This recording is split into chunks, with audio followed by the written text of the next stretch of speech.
kabilang banda, kahit na marami nang napatay silang hindi sa mga Taliban, ihamak na mas marami ang pinagbilang ng grupo ng mga ito.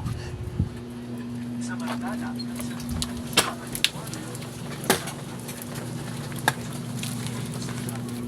nagmadali silang tulungan at iligtas ang mga ito.